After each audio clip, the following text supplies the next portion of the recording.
Comecei no fisiculturismo quando eu tinha 14 anos e logo no início eu percebi que eu tinha uma aptidão diferente. Eu tinha uma responsividade maior no meu corpo, um equilíbrio diferente, mais força. Então foi isso que me fez fazer a primeira dieta da minha vida e me testar num campeonato de verdade. E quando eu subi no palco pela primeira vez, cara, foi como se eu tivesse encontrado parte da minha identidade.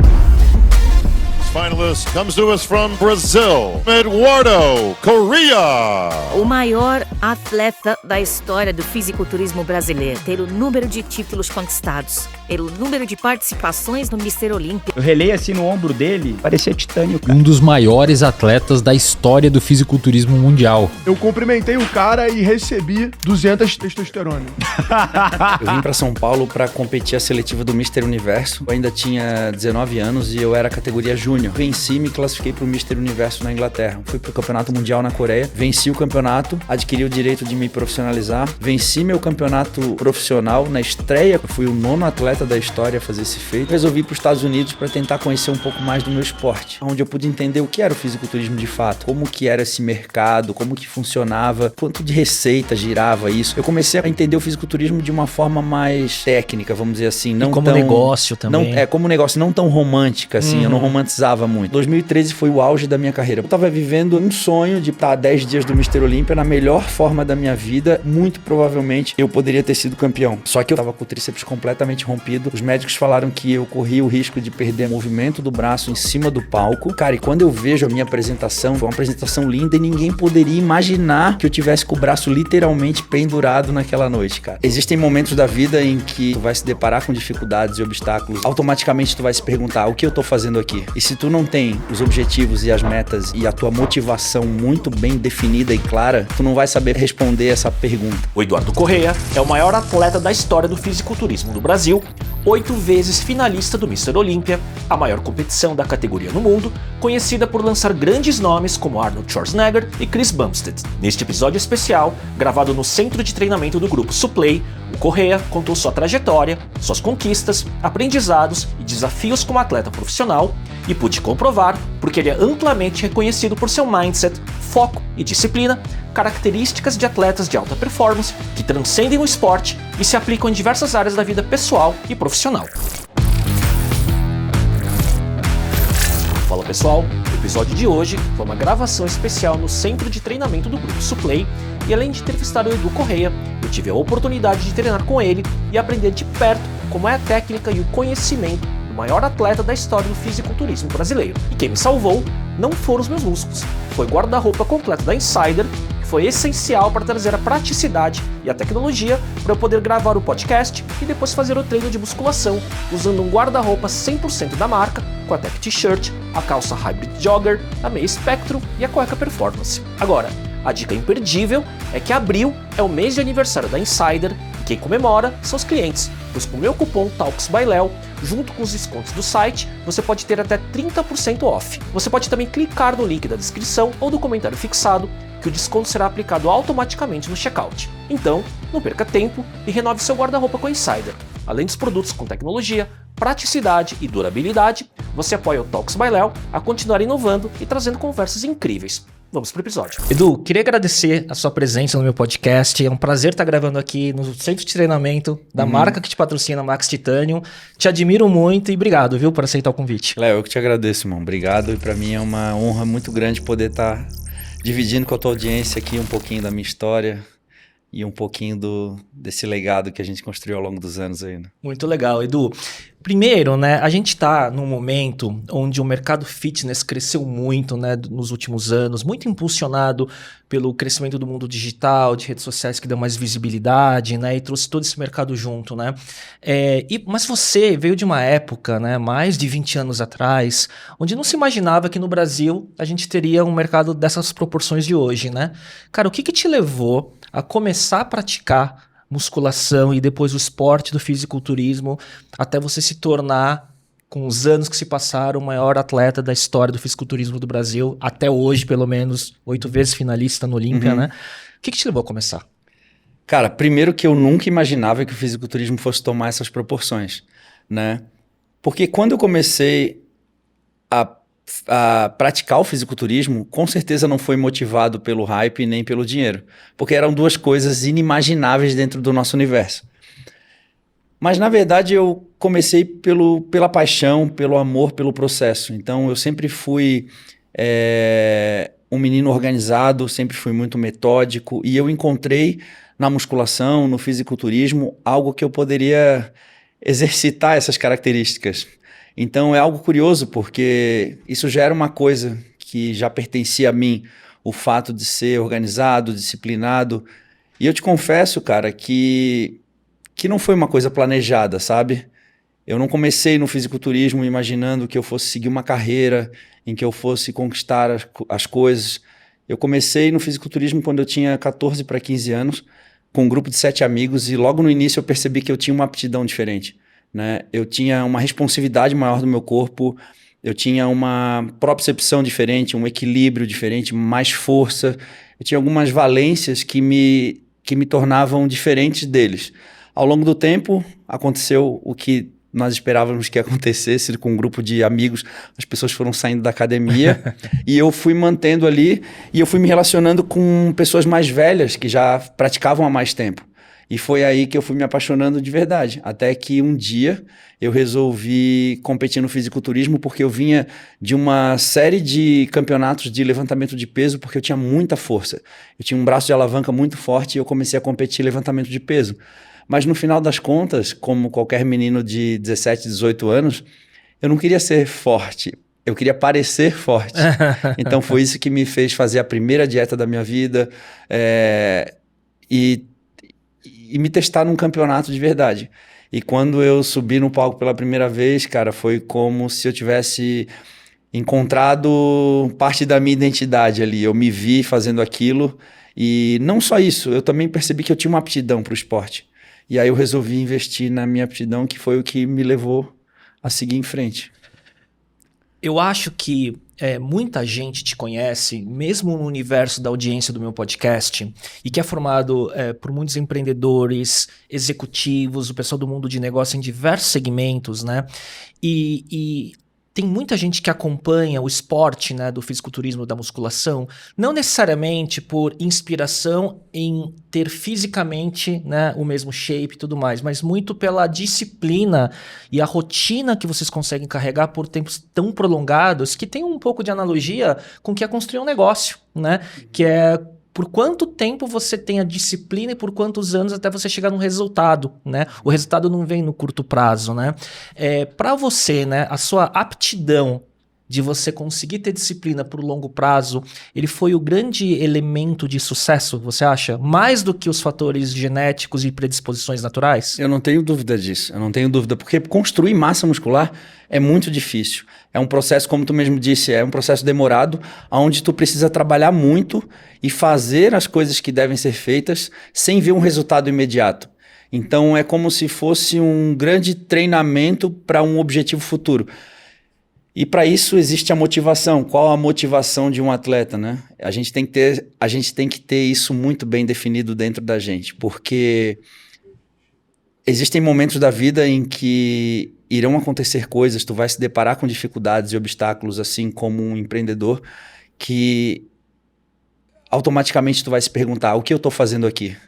E se tu não tem os objetivos e as metas e a tua motivação muito bem definida e clara, tu não vai saber responder essa pergunta. Então, como eu vivo um processo de preparação que é árduo, que dura meses e meses, eu preciso ter esse objetivo muito bem definido na minha cabeça, porque essas perguntas vão aparecer ao longo do caminho e eu preciso ter as respostas para elas, né? Você acha que o esporte de fisiculturismo é o que exige o maior grau de disciplina, porque é praticamente uma disciplina de 24 horas, né? Ao contrário dos outros esportes, que você consegue ter certas periodizações, sair de dieta e tudo mais. Você acha que dá para chegar nesse nível de comparação? Cara, eu acredito que tem esportes que exigem, eu acho que todo esporte de alto nível exige esse nível de entrega, né? Acho que independente da modalidade, Eu acho que a ginástica olímpica é um esporte que demanda muito tempo de treino também, é difícil porque o atleta ele começa muito jovem, às vezes ele tem a aptidão física, mas ele ainda não adquiriu a maturidade. E talvez se ele demorar para adquirir essa maturidade, talvez ele perca a aptidão física e ele não consiga ter a carreira. Eu acho que é a mesma coisa como um jogador de futebol. Às vezes o jogador de futebol ele tem a aptidão física, ele está vivendo o auge da performance física dele, mas ele às vezes ele ainda não conseguiu adquirir uma mentalidade, uma maturidade suficiente para conseguir se adaptar a um novo país, a um novo clube, a um novo técnico, a outras pessoas. Eu acho que toda modalidade tem sua peculiaridade, mas quando a gente fala de alta performance, eu acho que existem características em comum. Eu acho que o fisiculturismo não é diferente.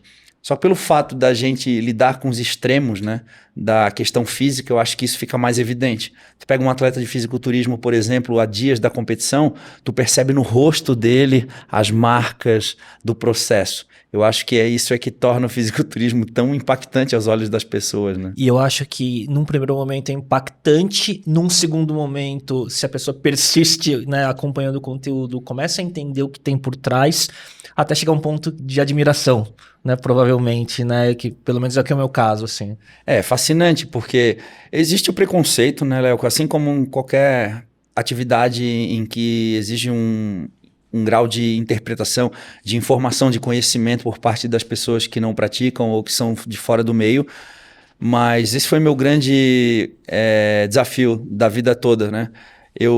Eu dizia que nós, atletas, temos a obrigação de vender a nossa imagem, o nosso esporte. Então, eu sempre defendi uma conduta de responsabilidade, né? Eu acho que o atleta ele tem que saber se comunicar, ele tem que saber se portar, ele tem que saber vender a imagem do fisiculturismo. Eu acho que por muitos anos o fisiculturismo ele foi mal interpretado. Até meio underground, né? Isso, exatamente. Até por questões que envolvem o uso de hormônios e tudo mais. Hoje a gente já pode falar de forma mais aberta sobre isso, até no intuito de esclarecer. E eu acho que, por incrível que pareça, poder abrir a caixa de Pandora e começar a falar sobre questões polêmicas, talvez foi uma das formas de trazer informação para o público e gerar essa compreensão por parte das pessoas que não conheciam o esporte, né? E que falar de hormônio aqui, como o fisiculturismo ele é muito evidente no visual físico, né, do atleta, existe muito esse mito, né? Mas o hormônio para performance atlética existe em todos os esportes de alta performance, né? Exatamente. Seja por questões de resposta física muscular ou até cognitiva, né, de certa forma, né? Sim, cara, o uso de hormônios em diferentes áreas é uma realidade, mas como tu disse, a gente trabalha com o extremo da performance e isso é notável, é visto, né? E aí, muitas vezes, isso acaba de forma que as pessoas associam o resultado unicamente ao uso de hormônios, né? Sim. Essa é uma discussão, muito se fala assim, a respeito disso quando a pessoa ela não tem um conhecimento sobre o processo e é aquela velha frase, se eu tomar bomba eu fico assim também. Exato. E a gente sabe que não é por aí. Exato. Da mesma forma que o empresário fala, se eu tivesse dinheiro eu também fazia. Exato. Ele sabe que não é bem por aí, entendeu? Por isso eu gosto dessas analogias, né, de negócios com esporte de alta performance, porque assim, por exemplo, né, se você pegar os maiores atletas, os campeões do fisiculturismo e tirar o hormônio, os campeões vão ser os mesmos, né, porque o que vai definir é a disciplina, né, e o esforço de longo prazo, né? E nos negócios tem uma máxima que também fala a mesma coisa. Se você pegar, né, os maiores empresários também, né, e tirar toda a fortuna e condições que a pessoa tem, as mesmas pessoas vão chegar lá no mesmo lugar depois de um certo tempo, né? Então existe uma predisposição quase obsessiva por chegar no resultado e durar por muito tempo, por anos, né, e década fazendo a mesma coisa, seja nos negócios ou no esporte, né? Verdade. Eu vejo que hoje o fisiculturismo ele tem à disposição mais infraestrutura, mais investimentos, então isso possibilita com que as pessoas conheçam mais o esporte e criem adeptos, né? Eu tenho um campeonato, o Eduardo Corrêa Classic, que na última edição nós tivemos mais de 800 atletas inscritos. Caramba! Em 2001, quando eu competi o Campeonato Catarinense pela primeira vez, eu competi contando o número total de atletas no overall, era como se tivéssemos cerca de 10 atletas. Então é uma diferença de 80 vezes. Muito grande, né? E hoje a gente tem, mas na verdade, ficou mais acessível. A vinda de empresas promotoras de eventos para o Brasil possibilitou com que mais atletas chegassem ao meio profissional e até mesmo no Mr. Olímpia. Então hoje a gente tem aí, eu não sei exatamente o número exato de participantes no Mr. Olímpia, mas para tu ter uma ideia, nos últimos 30 anos, era algo como 7 atletas brasileiros já pisaram no Mr. Olímpia. Só no ano passado o Pacholok levou 7 atletas. Sim, então, o maior assim, treinador do Brasil. Então isso parece que se tornou mais fácil, mas continua sendo tão difícil quanto, mas mais pessoas estão podendo experimentar a carreira de profissional e a gente vê mais brasileiros participando, mas a verdade é que a dificuldade ainda continua, né? Sim. Porque a gente pode ter um investimento, a gente pode ter as possibilidades que faz com que outras pessoas tenham a oportunidade de chegarem lá, mas na verdade ainda é muito difícil, né? Fazer... A competição para chegar no topo é tão acirrada quanto, né? Exato, porque é justamente isso, não se trata apenas de investimento, de condições é bom, ajuda, mas existem pessoas ainda que diferem de características próprias que faz com que elas sejam melhores que outras, né? Eu fiz um episódio aqui com a Mari, né, CEO do Grupo Suplay, e eu fiz uma pergunta para ela, onde eu perguntei se quando ela começou a Suplay, quando ela tinha 19 anos de idade, 20 anos atrás, ela enxergava que chegaria a esse tamanho. Ela falou que o sonho foi aumentando à medida que a estrada foi ficando mais longa, né? Quando você começou, na época que não tinha, como você mesmo disse, né, não sonhava em ser uma carreira, né, um sucesso financeiro e tudo mais, até onde você enxergava no começo e em que momento você foi vendo, putz, eu posso chegar a ser o melhor do mundo, por exemplo? Quando eu vim em 2002, eu vim para São Paulo para competir a seletiva do Mr. Universo, porque eu ainda tinha 19 anos e eu era categoria júnior. Então eu queria... Era uma oportunidade de poder ser notado pelo fato de eu ter ainda tão pouca idade e já performar tão bem, principalmente com os meninos da minha idade. Então eu achava que era uma oportunidade de eu poder me destacar. Eu vim para São Paulo, participei da seletiva do Mr. Universo com atletas excelentes, só que eu venci e me classifiquei para o Mr. Universo na Inglaterra, um campeonato onde eu ainda competi na categoria júnior. Então eu queria, nesse primeiro objetivo, chamar atenção e ser reconhecido aqui no Brasil. Eu era fã das revistas Jornal da Musculação e Fitness, do Dr. Eugênio Komproski. Eu adorava as revistas de fisiculturismo da época. Eu não tinha dinheiro para comprar Flex Magazine, eu não tinha dinheiro para comprar revistas americanas, eram muito caras. E às vezes a disponibilidade era muito difícil. Tinha uma revista, chegava uma nas bancas, sabe? E aí eu sonhava em sair naquela revista, eu sonhava em poder ser reconhecido por aquilo que eu faço dentro daquelas revistas, tá do lado daqueles atletas, para mim era como se fosse um sonho. Quando eu fui para o Mr. Universo, eu me vi dentro daquela revista porque eu viajei com os principais atletas, nomes daquela época, né?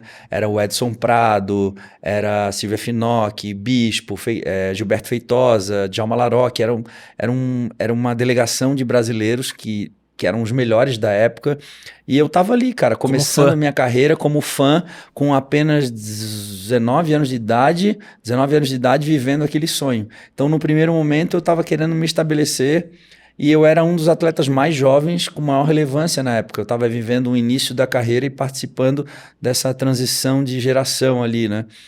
E aí, no primeiro momento, eu me tornei uma referência muito cedo para os jovens naquela época e até para o pessoal mais velho já. E aí, de repente, eu resolvi ir para os Estados Unidos para tentar conhecer um pouco mais do meu esporte. E aí, eu passei um período lá onde eu pude entender o que era o fisiculturismo de fato. Tive a oportunidade de viver várias aventuras lá que me fizeram compreender como que era o fisiculturismo, como que era esse mercado, como que funcionava, como que funcionava, quanto de receita girava isso. Eu comecei a entender o fisiculturismo de uma forma mais técnica, vamos dizer assim. Não como negócio também. Como negócio, não tão romântica assim, eu não romantizava muito. E aí, quando eu voltei para o Brasil, eu queria me tornar um atleta profissional, só que eu tinha que passar por toda uma burocracia, que era a federação, e até que eu fui para o campeonato mundial na Coreia, venci o campeonato. adquiri o direito de me profissionalizar. Só em 2009 eu estreiei como profissional, mas eu já estreiei numa competição que era muito importante nos Estados Unidos, promovida pelo presidente da IFBB Pro League, que é o atual, até hoje, o Jim Manion. Mas essas decisões que eu fui tomando ao longo da vida foram decisões assertivas por conta das informações que eu colhi ao longo do meu período lá. Então, da mesma forma que é o mundo do empreendedorismo, qual é o maior insumo, o insumo básico para qualquer tomada de decisão? É a informação. Então eu fui buscar informação, fui buscar como que funcionava para poder tomar as decisões que me levassem de forma mais assertiva, de forma mais objetiva, aonde eu queria chegar, que era o Mr. Olímpia, que até então parecia algo irreal na cabeça de um brasileiro, porque nós tínhamos o Luiz Otávio de Freitas, que subiu no palco do Mr. Olímpia em 1991. Na Open, né? Na Open. E eu tô falando aqui de 2008, 2009. Imagina. E de repente eu me vi numa situação onde eu tinha capacidade de competir, ser o primeiro brasileiro a conquistar um título profissional na categoria bodybuilding, que até então não existia. Venci meu campeonato profissional na estreia como profissional. Eu fui o 9º atleta da história a fazer esse feito. Não só vencer um título profissional, mas na sua estreia como profissional. E isso também foi motivo de repercussão lá fora, porque eu coloquei meu nome nos top 9 da categoria de que fizeram esse feito. Então eu comecei a ganhar destaque internacional também. E eu me aproveitei disso para poder ficar mais conhecido nos Estados Unidos e seguir carreira. Foi aí que eu percebi que isso poderia me levar mais longe, eu poderia seguir uma carreira com isso poderia gerar frutos. Não no primeiro momento no Brasil, mas nos Estados Unidos. Que você morou um tempo lá, inclusive, né? Isso, morei lá. Só que quando eu voltei para o Brasil, eu recebi uma proposta de patrocínio da Probiótica na época.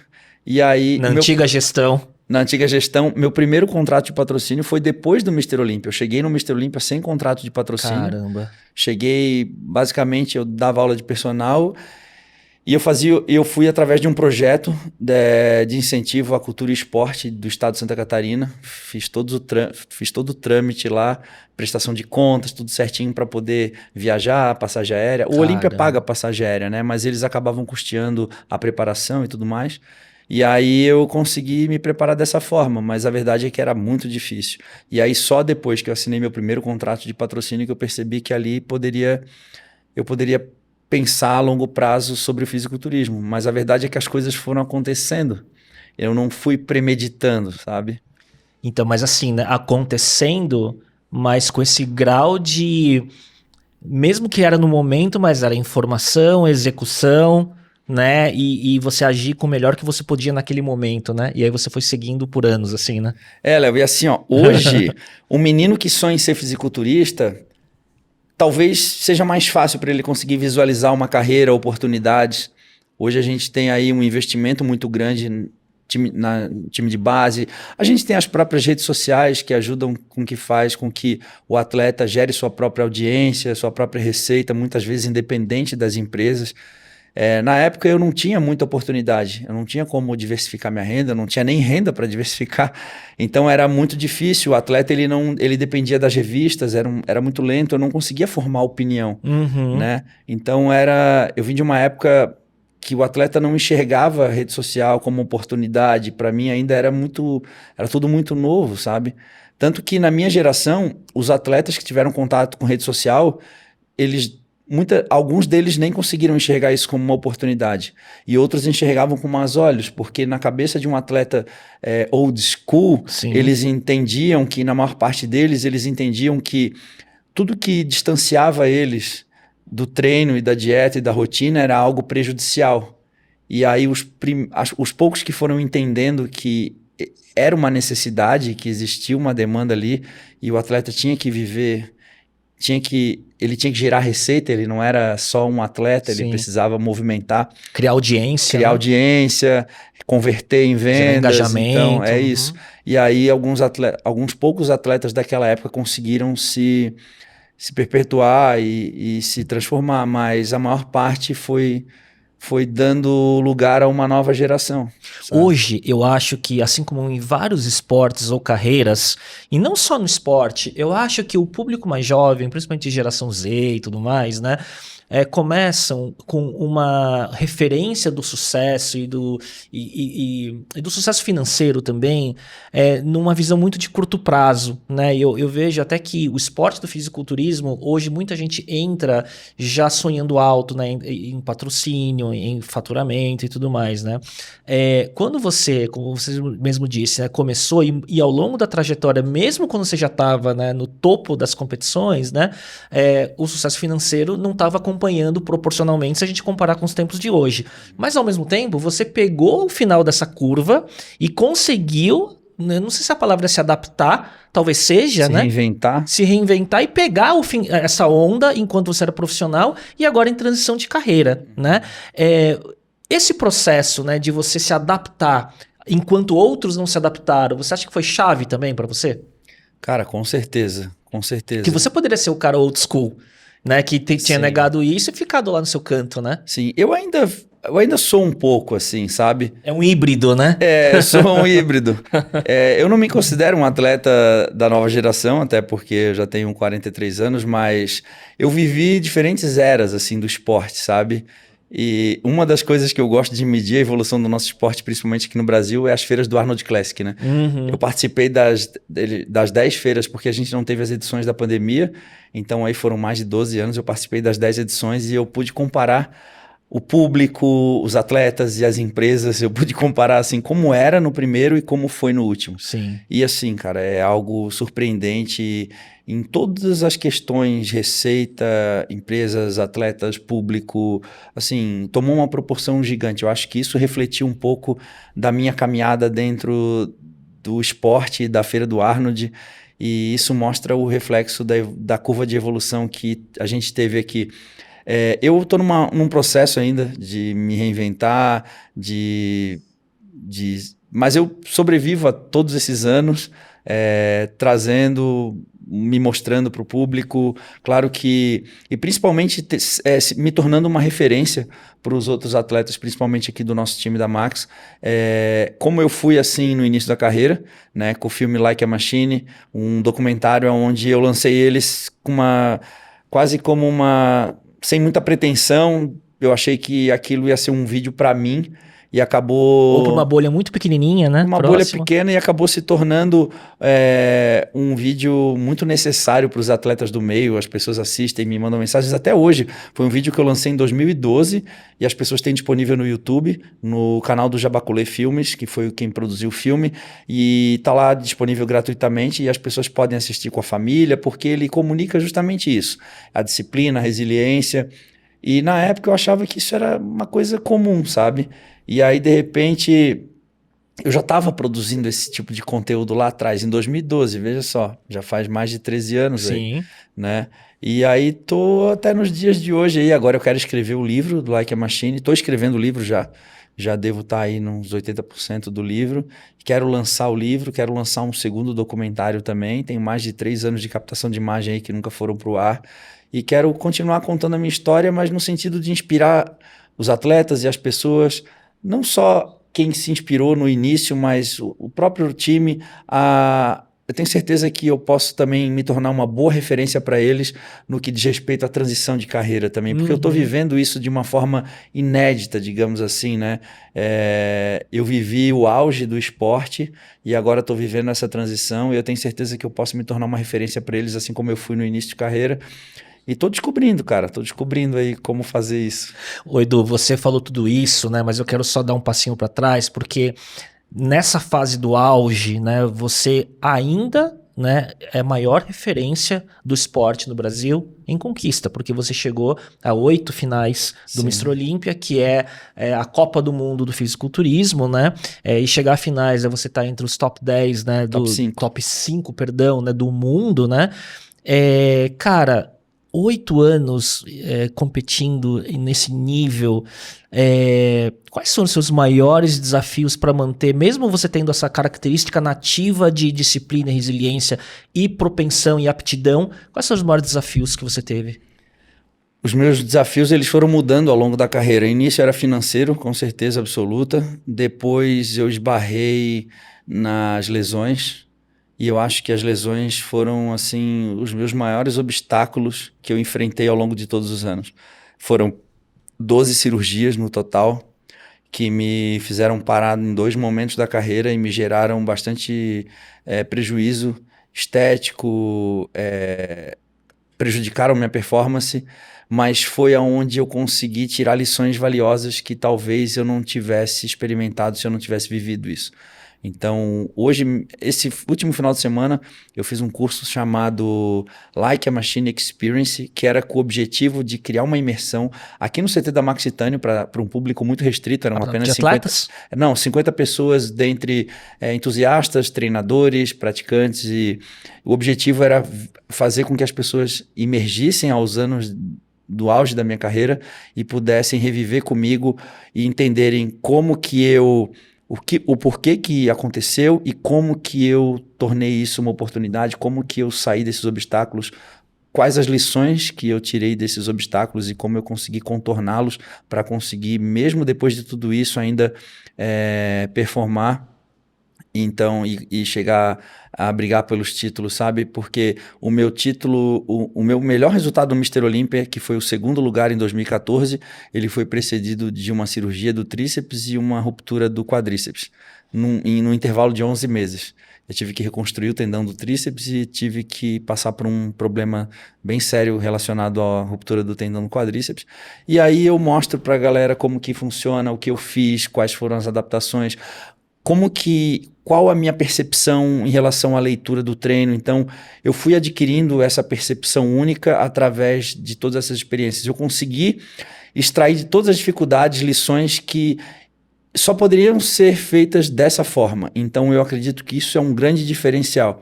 Então, eu sempre fui esse cara que enxergou oportunidade mesmo nas maiores dificuldades, mesmo na crise, que tem um paralelo muito grande com o mundo do empreendedorismo, né? Sim, sem dúvida nenhuma, né? E que, na verdade, é sobre... O longo prazo é sobre isso, né? E quando você fala de esporte de alta performance, também é independente do esporte, né? Quando você está no mais alto nível... Não é saudável, né? Você tá levando o teu corpo, o teu sistema todo ao limite, né? Então, o que faz um grande atleta talentoso e resiliente é chegar ao topo e continuar no topo mesmo tendo lesões e obstáculos, né? Muitos ficam pelo caminho, né? Sim. E tudo era muito inédito para mim. Eu nunca tinha visto... a lesão do tríceps foi uma lesão que aposentou o Dorian Yates. Inclusive, eu tive a oportunidade de colher o feedback dele antes da cirurgia. Um dos maiores atletas da história, em inglês, né? 6 vezes Olímpia. Isso, e o prognóstico foi horrível. Ele me falou que ele aposentou depois da... Ele competiu o Mr. Olympia com uma lesão de bíceps, mas quando ele teve a do tríceps, ele resolveu se aposentar. Então, assim, foram lesões que aposentaram pessoas muito importantes. Eu não tinha nenhuma referência nesse sentido de usar como exemplo. Então não era inédito para você. Você buscou referência e não achou. Isso, era tudo muito inédito. Eu desenvolvi protocolos de treinamento unilateral para me manter treinando. Eu fiquei 3 meses preparei todas as minhas comidas em forma de espetinho para poder cozinhar com uma mão só, já que eu tinha que ficar com o braço mobilizado. Eu tinha sempre uma antecipação para o problema. Eu estava sempre um passo à frente. Eu estava sempre criando alternativas para me manter, porque eu sabia que a rotina era importante, né? Às vezes as pessoas elas pegam uma dificuldade e transferem para todo um ecossistema. E eu sabia que, beleza, eu tenho o braço esquerdo lesionado e ele vai passar por um processo cirúrgico e eu vou ter que ficar com ele imobilizado. Mas o que eu faço com o meu braço direito e meu ombro e minha perna e minhas costas? E eu percebia que eu ainda podia otimizar minha rotina. E eu criei um protocolo de treino unilateral, que era inédito também. Fui atrás de estudos que já existiam para corroborar com a minha tese, já que eu tinha uma grande responsabilidade. Eu sempre fui um cara muito responsável em tudo que eu divulguei, em que eu falei. Eu sempre tentava achar comprovação científica, porque eu sabia que aquilo era de interesse não só das pessoas que se machucavam, que se lesionavam, mas do público acadêmico também. Então eu tentava sempre agregar para o meu público estudos, conhecimento. Então sempre tive bons parceiros. O Paulo Musi foi meu grande irmão da vida inteira e que me ajudaram muito. Então era tudo muito inédito. Eu fui desbravando um mundo sem ter a certeza de que aquilo daria certo, sabe? Então eu acho que eu consegui me tornar uma pessoa única no sentido de fazer coisas até então inéditas. E hoje eu sinto uma plena capacidade de poder agregar na vida desses atletas aqui, com toda a minha experiência, com tudo aquilo, porque dificilmente eles vão viver uma lesão ou vão ter uma necessidade de adaptação que eu já não vivi antes, né? Exato. E tem uma questão das repetições com que aconteceram. Você falou quantas vezes? Quantas cirurgias? 12. Agora, como que você está falando, né? Ele tem aplicação prática para o que você viveu no teu esporte, mas a questão da mentalidade, né, de você se adaptar, criar novos protocolos e você não deixar um problema afetar todo o ecossistema, né, do teu físico, da tua rotina, ela se aplica para outros esportes também, né, Edu? Na verdade, cara, eu sempre racionalizei o meu problema. É isso. O brasileiro, ele é muito emotivo, ele é muito coração. Talvez o período que eu morei nos Estados Unidos eu entendi um pouco mais como os americanos lidavam com as circunstâncias. Tive contatos com os atletas também. Alguns deles já tinham sofrido algum tipo de lesão na carreira. E eu percebi que eu tenho o meu nutricionista é o Cris Aceto, que é o atual preparador do Ramon. E ele é um cara extremamente frio, assim, no sentido de dizer o que tem que ser feito, sabe? Se tu tá procurando aquele cara que te abraça, que te ouve, não é o Cris Aceto, com certeza não. E eu sempre gostei disso. Eu sempre gostei, porque eu sempre fui muito autossuficiente. É que foi o match dos perfis, né, que deram certo, né? Isso, eu já trabalhei com coaches que já eram mais invasivos, já queriam lidar na minha vida pessoal. Então, o Cris Aceto era perfeito, porque eu sempre fui muito autossuficiente, eu sempre andei com as minhas próprias pernas, mas eu precisava de uma orientação que fosse mais técnica. E ele era esse cara. Então, quando eu escrevi para ele, a Carol, na verdade, minha esposa, mandou uma mensagem para ele no dia que eu rompi o tríceps, faltando 10 dias para o Mr. Olímpia. Ele respondeu assim, o que o médico disse? O médico ainda não conseguiu chegar numa conclusão, ele pediu pro Edu imobilizar o braço, ele consegue fazer pec deck? Aí consegue, então faz 20 séries de pec deck, amanhã no treino de peito. Era assim, cara. E o cardio, dieta normal, ele não... Não emocionou. Não emocionou. E, cara, eu sempre tive essa tendência a racionalizar o problema. O que eu preciso fazer para resolver isso? Eu sempre tinha essa pergunta, o que preciso fazer? Então, quando eu me vi numa situação pós-cirúrgico, que eu precisava ficar 3 meses num processo cicatricial e respeitar o período fisiológico de cicatrização, porque por mais que eu queira, por mais que eu queira parecer ser uma máquina, eu não sou uma máquina. Então, eu sou um ser humano que, assim como qualquer outro, eu preciso respeitar o período fisiológico de cicatrização, que é de 6 a 7 semanas. Depois eu preciso devolver a mobilidade para o meu braço, eu preciso reaprender a treinar o meu braço. Então, isso leva um tempo. E eu entendia que eu precisava manter a regularidade, a dieta precisava ser extremamente impecável nesse período, porque eu queria otimizar as outras variáveis de modo que gerasse o menor impacto possível dentro do meu resultado final, apesar de eu saber que estava com o braço prejudicado.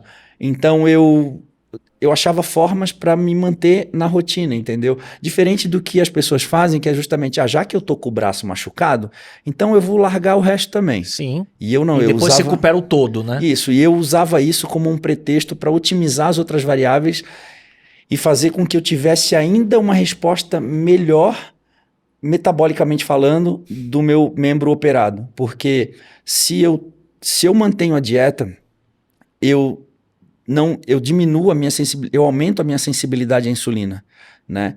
Se eu aumento a minha sensibilidade à insulina, eu melhoro a minha captação de carboidrato para dentro da célula, eu tenho uma responsividade melhor, eu acumulo menos gordura. Então, isso fazia com que eu tivesse uma resposta de cicatrização melhor, uma dieta à base de proteína. Então, eu fazia com que ao final do processo eu não tivesse mais um problema para resolver, que fosse a falta de condicionamento, aumento do percentual de gordura, tivesse sobrepeso. Então, eu sempre tentava fazer as coisas no sentido de minimizar o impacto sobre o meu corpo. Então, eu sempre fui muito estratégico. Eu nunca levava para o lado emocional, eu nunca me colocava como vítima, mas como peça fundamental para que aquele processo funcionasse de forma perfeita. Eu era um atleta, eu tinha plena convicção do meu papel. Porque o que a gente acontece hoje? O atleta, ele é responsável. Ele, por mais difícil que seja, ele teve a decisão de de se tornar atleta, é uma decisão pessoal, né? Então, eu me machuquei treinando. Isso são coisas que pode acontecer, todo mundo está sujeito, né? Uma pessoa que anda a 200 por hora numa pista, às vezes ela se perde numa curva. A gente tem que entender que isso são processos que podem acontecer e a gente tem que agir de forma racional diante das circunstâncias. Então, eu sempre procurei fazer dessa forma e funcionou muito bem, cara. Esse ano do rompimento do tríceps, que era 10 dias antes do Olímpia, que posição que você chegou? Eu cheguei em 5º lugar. Cara, 2013 foi um ano que eu diria que seria o auge da minha carreira, porque eu tinha acabado de assinar um contrato internacional, era o meu auge do reconhecimento internacional, eu detinha o maior número de contratos naquela época em empresas internacionais e brasileiras. E já era um ponto confortável financeiramente, já de curva de carreira? Eu melhorei depois muito, mas assim, até aquele momento era o meu auge. E eu tava vivendo assim um sonho de poder estar 10 dias do Mr. Olímpia na melhor forma da minha vida e brigando pelo título. Então seria um ano que muito provavelmente eu poderia ter sido campeão. Só que eu fiquei os 10 últimos dias que antecederam o Olímpia praticamente sem treinar. Então isso fez com que eu perdesse um pouco daquele pump, um pouco do tônus, que é a hipertrofia sarcoplasmática que a gente chama. Sarcoplasma, para quem não sabe, é um fluido que tem dentro do tecido muscular que faz com que... Por isso que as pessoas, quando param de treinar 5, 6 dias, eu tô um pouco murchinha. Sim, perdi tudo. As pessoas se sentem um pouco murchas. Sim. Porque ficam sem treinar, sai de férias, vai comer e beber e acabam perdendo aquele inchaçozinho, sim, aquele inchaço gostoso que é dentro do músculo, né? Isso é a hipertrofia sarcoplasmática. Então, assim, pelo fato de eu ter ficado 10 dias sem o treino intenso, com a quebra de rotina, fez com que eu perdesse performance na reta final. É como se eu fosse um carro chegando na linha de chegada e acabou a gasolina e eu cheguei no embalo, assim. Foi na inércia. Fui na inércia. Então, assim, mesmo assim eu fui 5º lugar. Eu tava com o braço completamente preto, com edema roxo, eu tava com o tríceps completamente rompido. Os médicos falaram que eu corria o risco de perder a flexo-extensão, o movimento do braço em cima do palco, por conta que... Então, quer dizer, não consegui posar. Eu não conseguia posar usando a força do meu braço. Eu só conseguia ensaiar a pose, sabe? Então eu tive Ainda teve isso para adaptar. Tive isso. E, cara, e quando eu vejo a minha apresentação naquela final, eu lembro que naquele ano eu tava... apesar de eu ter dito aqui que eu era super racional diante dos problemas, eu escolhi uma música super da Adele, assim, eu fiz uma apresentação bem aromatizante, assim, e bem emotiva, cara, e foi uma apresentação linda e ninguém poderia imaginar que eu tivesse com o braço literalmente pendurado naquela noite, cara. Então, assim, eu me orgulho muito daquele vídeo porque eu olho e falo assim, cara, que apresentação bonita. E você mitigou o problema, de certa forma, perante os olhos do público que não sabia. Sim, não sabia, e eu pintei o meu braço com uma tinta para tampar a tatuagem, porque o braço estava completamente preto, e eu consegui driblar o problema e operar só depois da competição, né? Cara, eu preciso levar você um dia para minha empresa e falar assim, Edu, eu tenho todos esses problemas. Como que eu posso fazer um hack, né, para fazer, para desviar dos obstáculos? Porque é basicamente isso, né, o que você está falando, né? Como que você pega cada problema e você tenta enxergar uma solução e ainda assim conseguir um bom resultado, né? Isso, de novo, né, transcende e é muito grandioso. Agora, quando você fala do momento atual, por exemplo, né, que você está liderando, sendo também referência e líder de alguns dos maiores atletas, né? Os maiores atletas do Brasil estão no seu time, né? Rafael Brandão, Ramon Dino, você é o maior 212 da história, né? Como que toda essa sua experiência e vivência, o que você vê, não necessariamente dos atletas número 1, né, que temos, mas como que você vê essa geração nova que já chega com propensão, genética, com esforço, com condição financeira, que o mercado mudou, né? Começa de 1.0 muito diferente de quando você começou, né? Qual é o maior desafio hoje dessa geração mais jovem talentosa? É mentalidade, resiliência, paciência para o longo prazo? O que você acha? Eu acho que é justamente... Eu costumo dizer, eu faço um exemplo que é muito fácil de entender. A gente tem aqui a idade, a juventude, a aptidão física, não tem lesão, o corpo está extremamente responsivo a tudo. E desse outro lado aqui mora o conhecimento, a maturidade, a sabedoria, a experiência. Se a gente consegue aproximar esses dois polos, é onde é aquele atleta que ainda tem a aptidão física, ainda tem a capacidade física e ele já tem a experiência suficiente para conseguir lidar com tudo aquilo que o cerca. Eu falo isso, por exemplo, eu gosto muito de dar o exemplo aqui, não estou dizendo que é exclusivo, mas, por exemplo, o Rafael Brandão. É um cara que compete na categoria Open, é uma demanda altíssima de treinos e de entrega no geral, e ele consegue conciliar o compromisso dele como atleta, o compromisso dele dentro da empresa no papel de influenciador. Ele foi pai agora recentemente, então ele consegue aliar a performance física dele com um lado profissional, influenciador, lado pessoal como pai. Então acho que o maior lado empreendedor também, né? Empreendedor. Ele é um cara com visão de negócios, exatamente. Né? Eu acho que o maior desafio para um atleta é conseguir conciliar e compreender que ele não é apenas um atleta, ele está atleta. E atleta é o que acaba primeiro. Exatamente. Na linha do tempo. Exatamente. E os atletas, como tu bem disse, não têm essa compreensão porque são imediatistas. Muitos deles não conseguem enxergar um palmo na frente do umbigo porque só pensam no objetivo que está ali próximo dele e não pensam no que há ali na próxima curva, né? Sim. Então acho que essa é o principal desafio do atleta, ele conseguir enxergar de forma holística e entender que ele faz parte de um ecossistema onde a gente precisa trazer um equilíbrio para que todas as áreas performem bem. Eu acho que esse é o maior desafio e talvez eu não tenha enfrentado isso de uma forma tão clara, porque eu estava ali brigando para conseguir recursos, para conseguir chegar onde eu queria. Você estava na escassez, né? Exatamente. Você cresceu na escassez e quando alguém começa com talento, só que com recursos, né, de patrocínio, de mídia, de visibilidade, os atributos que acabam sendo o maior desafio é o foco, né, e visão de longo prazo, resiliência e tudo mais, né? Será que quantos atletas jovens que começam com todas as condições passariam por tantas lesões que você passou, né? É isso, porque muitos atletas conseguiram, através do fisiculturismo, dar uma boa condição para a família, saírem da miséria, terem oportunidade. Mas aí a questão será que quando o sucesso chega, será que quando tu alcança esse primeiro objetivo, qual a motivação? A fome continua, né? Será que a fome continua? Isso é muito comum ver isso na nova geração, né? Porque muita gente acaba se dedicando a outras áreas, talvez não tem mais a mesma motivação. Por isso que eu falo desde o início que os motivos bem claros e bem definidos com relação a onde tu quer chegar, talvez é isso que vai tornar as coisas inegociáveis durante esse caminho, sabe? Porque é muita distração, é um ambiente altamente dinâmico. Muita vaidade, ego, muito né? ego, e a gente às vezes se perde dentro disso tudo, sabe? E às vezes falta responsabilidade para entender que a gente de forma literal, um influenciador. Nós influenciamos pessoas através das nossas atitudes, não é só através de títulos ou do conteúdo do YouTube, mas de tudo, como a gente lida com as nossas coisas pessoais, como nós lidamos com a nossa família, como nós lidamos com os nossos compromissos.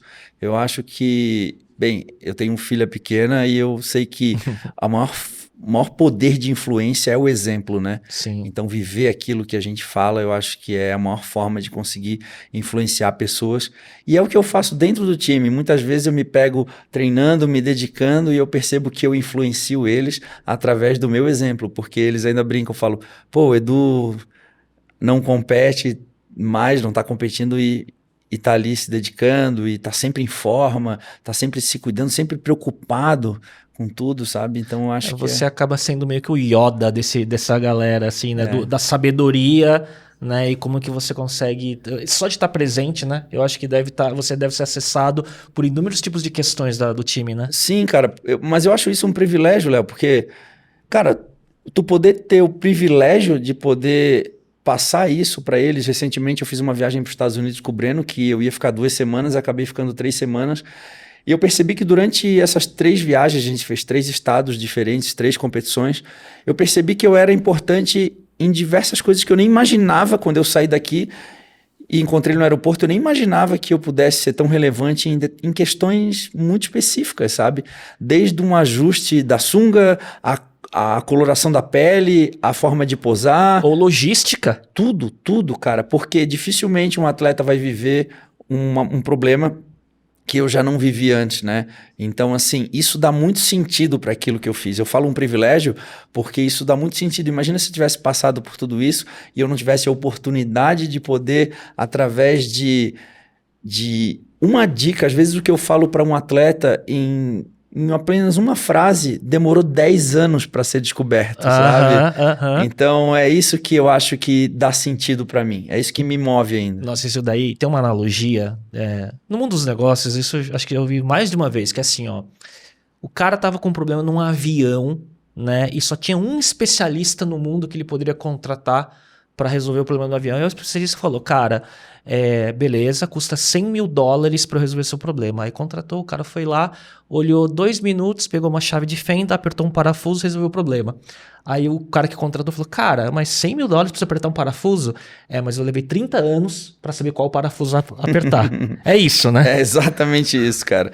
Exatamente isso. Às vezes, numa dica tão simples, existe uma experiência por trás de erros e acertos que faz com que otimize o tempo desses atletas e aumente até a longevidade deles no esporte. E isso gera em mim, cara, uma sensação de prazer, de realização muito, muito grande. E isso muitas vezes não é nem perceptível às lentes, ao público, sabe? Sim. O que a gente às vezes transmite para as pessoas é uma parte disso. Tem muita sabedoria invisível sendo passada, não Sim. captada por rede social. Tem muita, cara. Né? Então, o que a gente tenta passar através dos nossos conteúdos é inspirar as pessoas, ensinar as pessoas, mas a verdade é que no dia a dia aqui eu tenho a oportunidade de poder, de certa forma, impactar na vida dos atletas e nesse momento da minha vida é muito importante. E aprendo muito também, sabe? Porque é uma nova geração, são novas demandas, são visões de vidas muito diferentes. Sim. Então, acho que eu digo que todos nós temos algo a ensinar e aprender.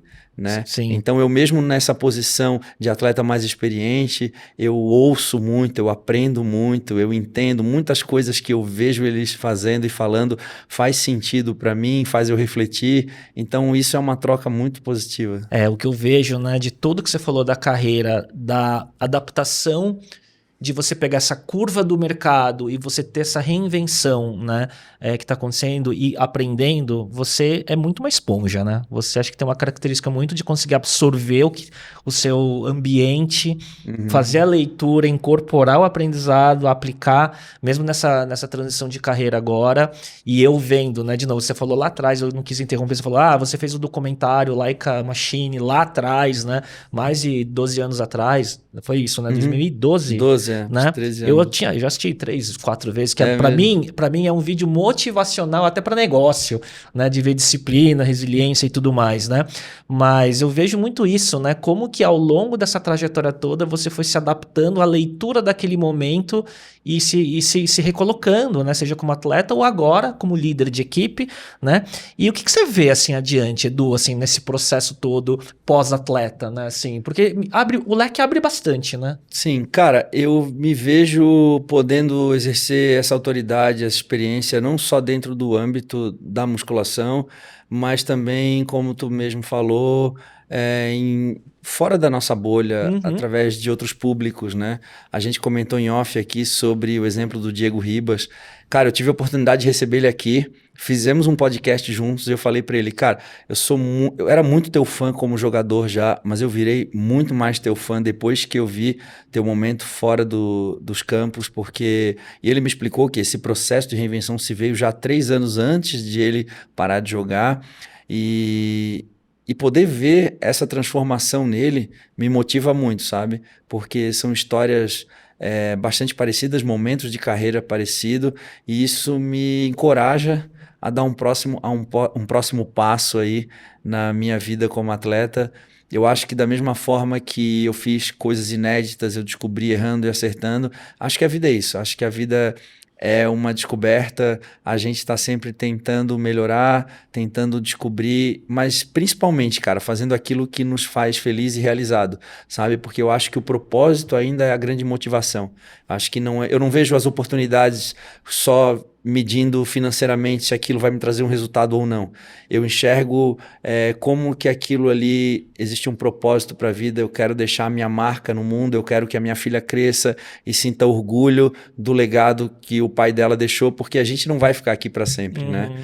Mas aquilo que a gente ensina, aquilo que a gente coloca, aquilo é perpétuo, né? E eu tenho certeza que eu vou deixar a minha marca em todos os lugares que eu passar, errando, acertando, com qualidades e defeitos. Eu acho que a gente tenta, como diz o Marcos Mion, a gente tenta ser perfeito dentro das nossas imperfeições. E eu acho que é isso, cara. Eu acho que eu sempre estou aberto a aprender. Eu acho que quando a gente se depara com situações que parecem impossíveis,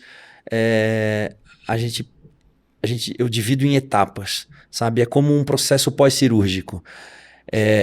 Eu abro o olho da anestesia, meu braço está lá enfaixado, eu passei por um processo cirúrgico muito invasivo, coloquei pinos no meu braço. A primeira coisa que o nosso cérebro pergunta, será que eu vou conseguir voltar a treinar um dia? Mas não é essa a pergunta que tu deve fazer. A pergunta é, o que eu preciso fazer hoje? O que eu preciso fazer agora, nesse momento? Eu preciso descansar? Quando eu vou retirar os pontos? A partir do momento que eu retirar os pontos, eu vou pensar na próxima etapa e dividir o processo em etapas e viver cada etapa de forma intensa e consciente e responsável. Eu acho que foi assim ao longo de toda a minha vida. E eu encaro isso como um processo pós-cirúrgico, vivendo uma etapa de cada vez. Isso daí dá uma lição de negócios, tá? Tudo que você fala, eu penso, no meu problema que eu tô aqui agora, eu vou fazer então isso, né? Então, Edu, eu vejo que foram 20 e tantos anos como atleta, né? E a gente estava falando também que a sua identidade estava muito impregnada na identidade do atleta profissional competindo. Mas quando você fala isso, das possibilidades que você vê agora na transição de carreira, parece que já passou esse impacto do, acabou a fase de atleta competitivo profissional do Edu e começa uma nova fase. E tem um brilho aí no olho, né? De enxergar, parece que o farol começou a enxergar mais longe de novo, né? Por uma nova avenida que se abre, né? Cara, é muito difícil silenciar um atleta depois de muitos anos fazendo a mesma coisa sempre, porque a vida de um atleta de alta performance é muito chata, tá? É repetir todos os dias a mesma coisa. Mas eu acho que esse é o grande segredo do sucesso, é tu conseguir resistir ao processo, né? Muitas vezes o segredo não está em o que fazer, mas por quanto tempo fazer, né? Claro que são situações que não se cabe a todas elas, mas basicamente quando a gente lida com um processo como o ganho de massa muscular, são um tijolinho de cada vez, então é um jogo de resiliência, sabe? Então, conseguir silenciar esse lado do atleta no primeiro momento foi uma dificuldade muito grande. Eu entendi que era um processo e eu dividi em etapas, como eu disse, Eu vivi o luto pós-competição. Eu me deparei, meu último Olympia em 2022 foi um dos piores momentos da minha vida, foi onde eu decidi que eu deveria começar a escrever o livro. Ainda não sei se o livro vai começar por esse momento e depois ele volta. Você ganhou em Piracicaba antes, não foi? Do Olímpia? Eu ganhei em Piracicaba porque eu tinha vontade de fazer um show no Brasil, porque eu nunca tinha feito um show no Brasil profissional antes, não existia. Vê como eu assisti, cara. É mesmo? Online, Não existia show profissional no Brasil, então eu nunca tive a oportunidade de poder competir no Brasil. Foi uma das experiências mais incríveis da minha vida, porque foi a minha filha assistiu. Ela assistiu comigo, eu tenho uma foto com ela em cima do palco, vencendo o campeonato. A ideia nem era... Eu não estava vislumbrando ir para o Mr. Olímpia, não era a minha intenção, mas as coisas foram acontecendo e eu acabei indo. E a gente só se arrepende daquilo que a gente não faz, né? Então, o cara classificado para o Mr. Olímpia, eu não vou porque eu acho que já deu o meu tempo. Falei, deixa eu cumprir com todo... A saideira, né? E aí foi uma quebra de expectativa muito grande. Eu tive que lidar com essa quebra de expectativa, não só porque o resultado não foi o que eu esperava, mas foi eu me deparar com a minha impotência diante de uma situação. Eu não sou mais capaz de fazer isso. Então eu tive que viver o luto da competição, de entender que não era o resultado que estava me magoando, mas o fato de saber que eu nunca mais poderia ser a mesma pessoa. Então eu tive que lidar com esse fato E isso é uma coisa natural, né? O jogador não vai jogar com 50 anos de Exato. idade como ele joga com 20, mas a gente precisa entender isso. São coisas que o atleta tem que digerir isso, compreender, e quanto antes tu entender isso, tu vai conseguir sair dessa estrada e começar a olhar para outra estrada. E ressignificar e achar esse propósito que faz a jornada continuar, né? Exatamente, porque, por exemplo, ó, esse ano a gente tem um Master Olímpia que vai acontecer, se eu não me engano, em Tóquio, no Japão. E ano passado o Hidetada Yamagishi venceu, que era um atleta que eu sempre ganhava dele nos campeonatos, na maior parte dos campeonatos eu venci ele. Então seria, se eu tivesse competido no ano passado, talvez teria uma grande possibilidade de eu ter me tornado Mr. Olympia Master. Eu odeio falar esse negócio. Se eu tivesse lá, eu teria vencido, porque tu precisa estar lá para vencer. É um detalhe. Eu odeio isso. Mas aos olhos do público, todo mundo, Edu, se tu tivesse lá, tu teria grande chance. O que encoraja a gente de pensar, putz, será que eu vou no próximo ano? E aí eu entendi que quanto antes eu parasse de olhar para essa via do atleta e olhasse para outra via, é a via de transição, é a via do novo momento da minha carreira, mais rápido eu conseguiria começar a percorrer esse caminho, né? Porque é uma nova estrada. Tu já tá contigo, já existe uma bagagem contigo, que é a bagagem que tu trouxe de todas as lições, experiências vividas, e tentar aproveitar isso da melhor forma. Não é um processo... Na teoria parece ser muito mais fácil que na prática, mas é tentar, mais uma vez, racionalizar o problema, dividir em etapas, viver uma etapa de cada vez e entender que tu tem um novo objetivo, uma nova motivação, uma nova meta, e tornar tudo que te causa distração, tudo que não faz chegar no teu objetivo, inegociável, que é o que eu fiz na outra estrada, agora eu vou tentar fazer nessa. É curioso isso, né? Porque senão você coloca, não, mas é no Master, né? Mas é na mesma estrada que você tava, né? E aí isso vai cada vez vai mais... roubando energia e atenção e vai prorrogando decisões que você tem que tomar e por aí vai. Exatamente, vai chegar um momento que eu tenho que encarar que eu tenho uma nova estrada a percorrer, né? Edu, para a reta final, como que você está vendo hoje o mercado, né? O crescimento absurdo do mercado de fisiculturismo, competições, grandes atletas. Na tua visão, né? Quais são esses atletas que têm essa intersecção de genética, mindset, visão de longo prazo, preparados não só para o sucesso de curto prazo, mas de médio e longo prazo?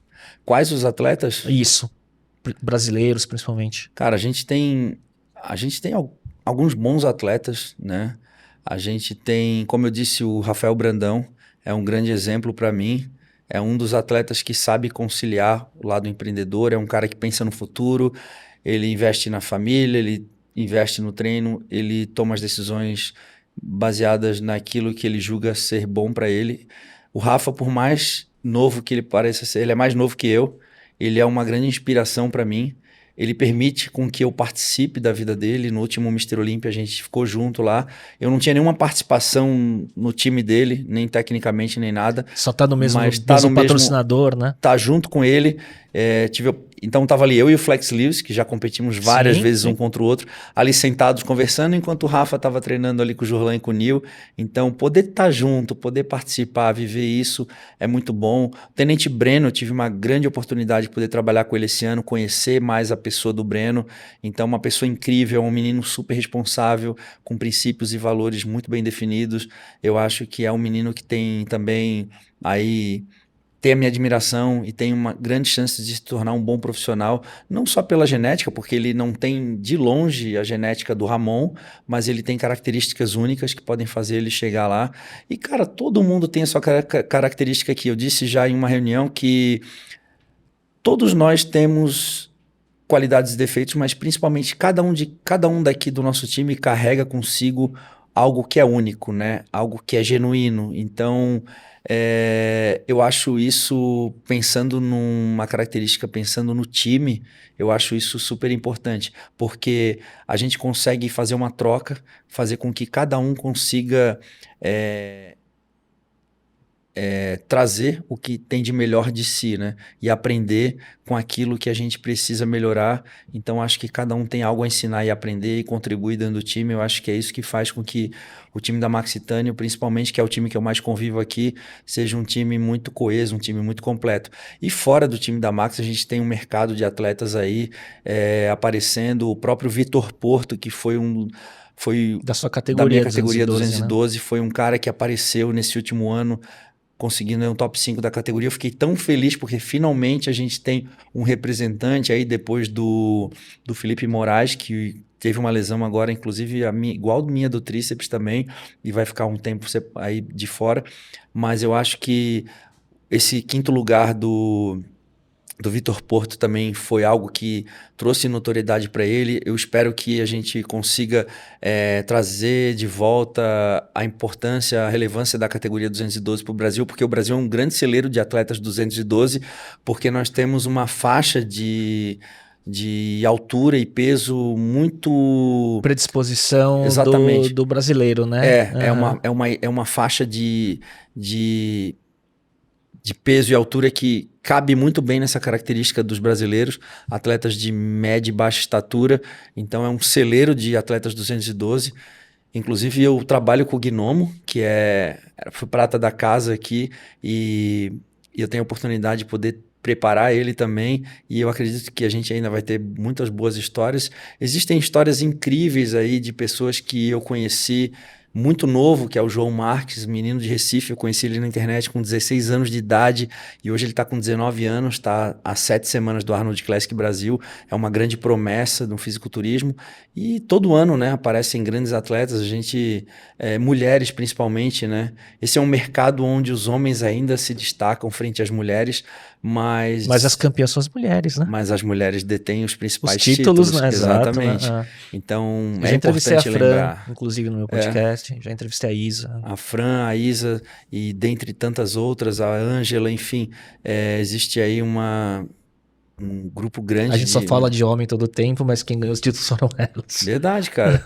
E é sempre bom citá-las, mas a gente tem aí muita gente, cara, muita gente boa aparecendo, e eu acho que o que me deixa mais, assim,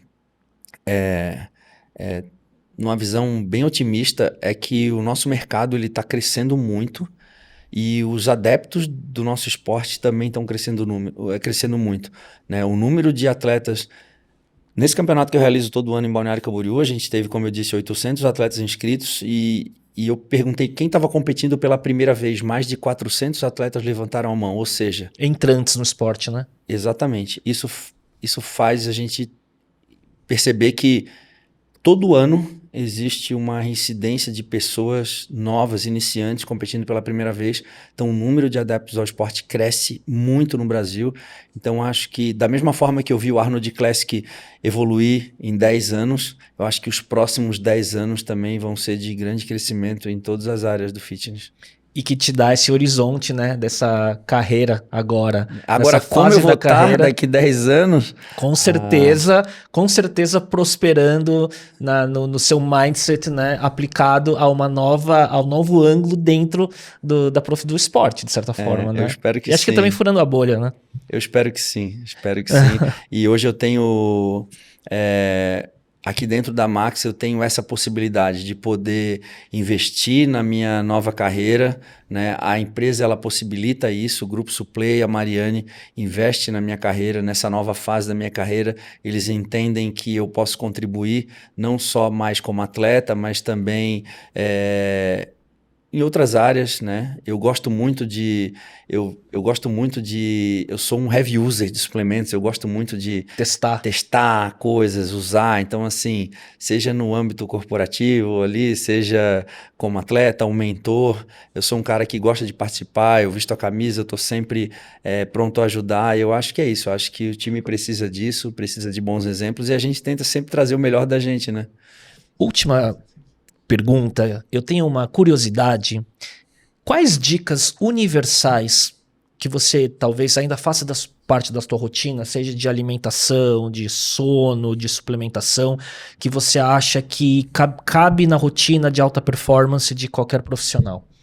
Sem dúvida alguma, atenção à saúde mental, né? Isso está relacionado não só com uma boa alimentação, a qualidade do sono, a ingestão de líquidos, mas principalmente todas as questões que envolvem saúde mental. Porque esse foi meu grande diferencial nos últimos anos da minha carreira. Como eu disse, eu já não tinha mais a aptidão física, eu já não era mais um garoto, mas eu tinha a experiência, eu tinha a noção de que isso me transformaria num super atleta e só assim eu conseguiria, mesmo diante de todas as dificuldades, conseguir chegar num Mr. Olímpia, mesmo depois de tantos anos. Eu acho que todas as questões relacionadas à saúde mental é algo em que as pessoas precisam ter atenção, porque elas descobrem que isso é quase um superpoder. Eu acho que é isso que difere não só na vida pessoal, mas principalmente nas tomadas de decisões, seja um empresário, seja um atleta, independente da área que ele atua. E que a saúde mental ela é o resultado multifatorial, né? Exatamente. De vários elementos que você tem que coordenar para que isso aconteça, né? Desde a respiração, a alimentação. Eu tô com um protocolo agora que é assim, né? Faz 3 meses que eu só tomo banho gelado. Não é a banheira de gelo do Marcelo, que é meu sócio Toledo, né? Mas só tomo banho gelado, medito todo dia. Eu já fiz retiro na Índia, enfim, sobre isso, né? Com minha esposa, no ano que a gente casou, 14 anos, 15 anos atrás, mais ou menos. Então, banho gelado, meditação, hidratação, atenção à dieta, exercício e qualidade de sono. Eu tenho um protocolo de sono muito... Que eu sempre dormi muito mal, e quando eu regulei esse elemento, destravou vários outros. Ele potencializou os outros hábitos, que eu falei, cara, mas como que eu tô fazendo tudo isso e não tá dando resultado? E não resultado físico, mas resultado de qualidade de bem-estar, né? E que tá ligado também à saúde mental, né? Faço terapia também, enfim. Mas o meu protocolo de sono hoje é 1 grama de bem pouquinho, porque demais me dá letargia no dia seguinte.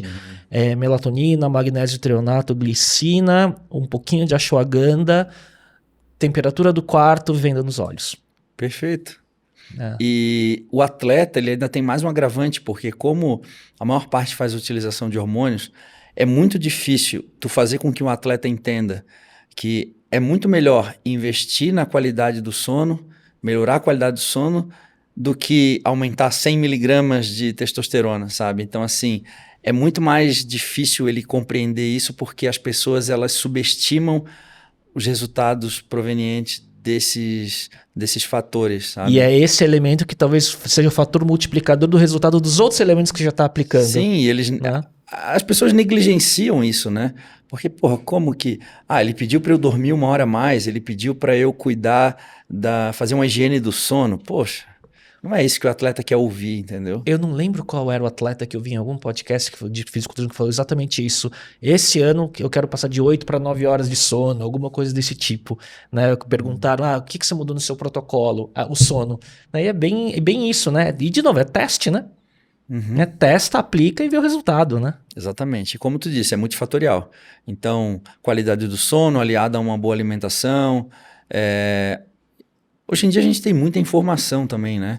Então, quem não tem condições de fazer um acompanhamento nutricional, a gente tem muito conteúdo disponível, muito conteúdo educacional nos próprios canais da Max, nos canais dos atletas.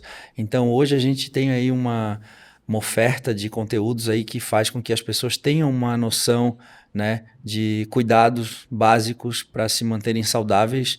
E claro, né, eu tento sempre trazer essas questões não só para o atleta mais experiente, mas para aquele menino que está começando, aonde a neuroplasticidade dele é mais propensa a absorver, né? Isso. Então, por exemplo, uma leitura para um menino que tá começando no esporte, o hábito da leitura, a higiene do sono, talvez seja até mais impactante para esse menino que está começando, né? A longo prazo, exatamente. Muito bom. São os hábitos, são os pilares, né, de alguns hábitos que destravam vários outros, né? Edu, cara, para mim é um prazer, cara, de verdade, é um presente ter recebido você para esse bate-papo. Eu te admiro demais, cara. Obrigado. E como eu te disse, conheço muita gente que te acompanha, que você nem imagina o tamanho da repercussão do que você representa, não pelos resultados só esportivos, mas pelos exemplos, né? E obrigado de verdade. Pô, eu que agradeço, cara. Espero que o pessoal tenha curtido o papo aí. E é isso. Me sigam lá na rede social, @CorreiaBodybuilder. Tamo junto. Então tá bom, Edu. Queria agradecer a galera que acompanhou. E um prazer estar gravando esse 2º episódio especial do podcast aqui no CT da Max Titanium. E dizem que eu vou ter que treinar logo mais. Então a gente volta na próxima semana. Tchau, tchau.